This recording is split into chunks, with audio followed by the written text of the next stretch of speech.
I have watched my entire life, I have watched plant after plant after plant in Detroit and in the Metro Detroit area close. There are now plants sitting idle. There are now plants that are underutilized, and Donald Trump's policies are going to bring product back into those underutilized plants. There's going to be new investment. There's going to be new plants built. And the UAW members, and I brought 20 of them with me, they're sitting right over here. We support Donald Trump's policies on tariffs 100%. So, Mr. President, we can't thank you enough. And in 6 months or a year, we're going to begin to see the benefits. I can't wait to see what's happening 3 or 4 years down the road. Never thought I'd see the day. Big old group of UAW workers cheering on a Republican. Joining me now, another Republican, host of the Tudor Dixon podcast. Her name is Tudor Dixon, and I guess potentially she might be governor again or something like that. Or, anyway, Tudor, UAW cheering on Donald Trump. Somebody pinch me.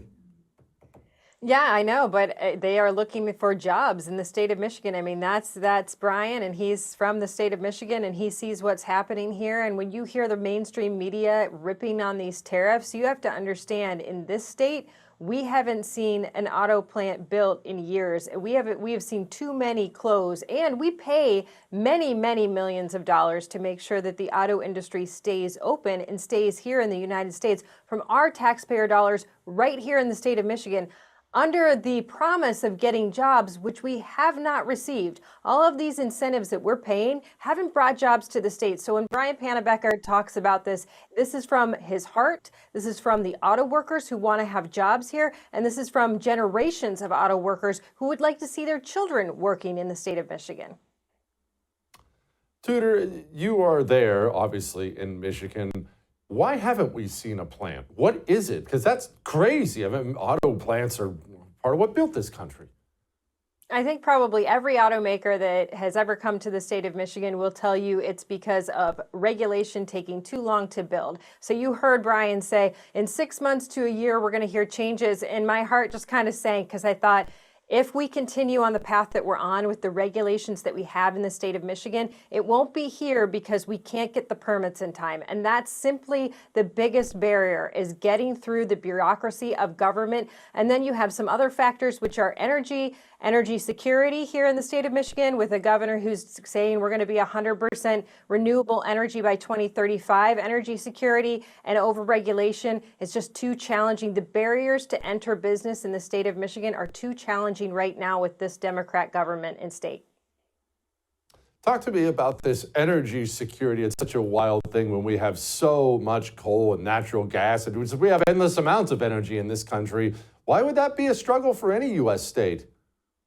Well, when you have a governor who's trying to shut down the traditional sources of energy, when they say they don't want any energy coming from oil, which we know that's coming from oil. We know that the electricity that they put into their cars are coming from coal. I mean, but they want that all to be shut down. So they want to use electricity, but they don't understand the sources of where electricity comes from.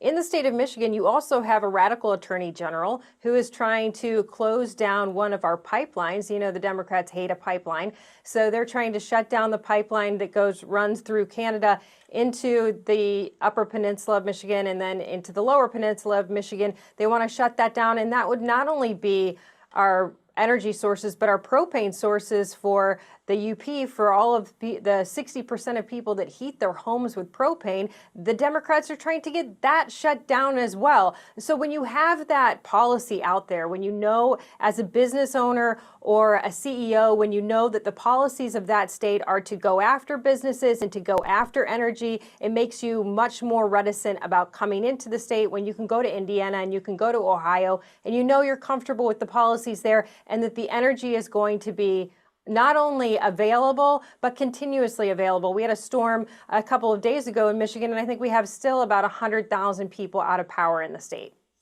Oh, jeez, a couple days ago. That's so ridiculous. Tudor, you have a background in steel. Is this going to help the steel industry? Yeah, absolutely. I think that when people don't understand the importance of steel. They don't necessarily understand the importance of these tariffs. So I was in the steel foundry industry and then the steel forging industry where I worked out of a major steel mill in the Midwest. The foundry industry has almost closed across the country. I mean, our foundry closed in 2013.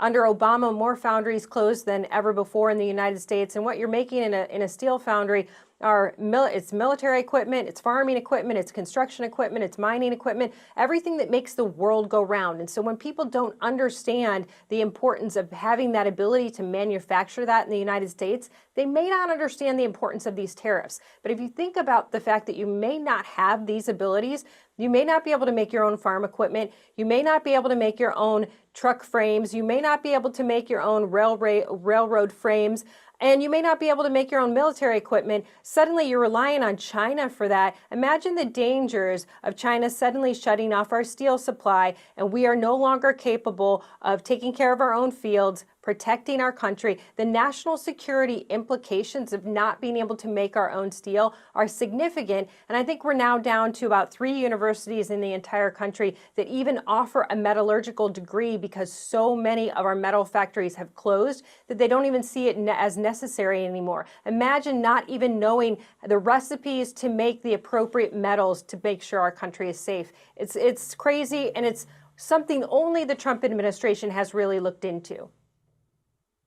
Tudor, how's the Mexican food in Michigan? I can't see it being very good. It's just too far from the border. I live on the west side, and so it's a little bit of an exotic food desert here, I will say. But we do love anything that any restaurants we can get to come into the state of Michigan, because Gretchen Whitmer closed over 3,000 of them. So it is a little rough. I can't even comment on that. I think that tells you everything you need to know about Michigan Mexican food, that Tudor Dixon just referred to it as exotic. I think I'll just stay right down here in Texas. Speaking of Michigan, Tudor, you have can I call it cryptic? Something out there about you might be running for office. Maybe it's going to be senator, maybe it's going to be governor. Are we going to see another hot off for the governor's race or something? What's happening? I'm definitely looking at both of those races right now. The state of Michigan, as we just talked about, the state of Michigan definitely needs to restructure and get rid of all these regulations. I know Jocelyn Benson has already announced in the governor's race. The lieutenant governor, Garland Gilchrist, has announced on the Democrat side. Both of those people would be total radicals. I mean, Garland Gilchrist has been by the side of Gretchen Whitmer this whole time and run the state into the ground. We're 41st in the nation in almost every category, including education, which is a disaster for our future. Jocelyn Benson, she's the Secretary of State that allowed the Chinese national to vote in our election and didn't do anything about it. She's just launched a new Secretary of State website that's pretty much crashed the whole state. Both of these people would be a disaster. So I'm certainly very interested in making sure that we get our state back on track. Why senator? You know how bad it would suck to be a senator, Tudor. It would be horrible. All those committee meetings would be horrible. It would be awful. The opportunity to enact Donald Trump's agenda in this country would be unbelievable, and I would absolutely jump at the chance to be able to support this wonderful president that we have. See, that's why you do it and I don't. You're about helping people. I'm only about me. Tudor, thank you. I appreciate it. I would thank you for coming to my YouTube channel, but I know how brilliant it is, and I know you love it here. So subscribe and watch. We're going to start really ramping things up and putting some funny stuff, some interesting stuff out there, some collaborations. Either way, my YouTube channel is officially the place to be. So stick around.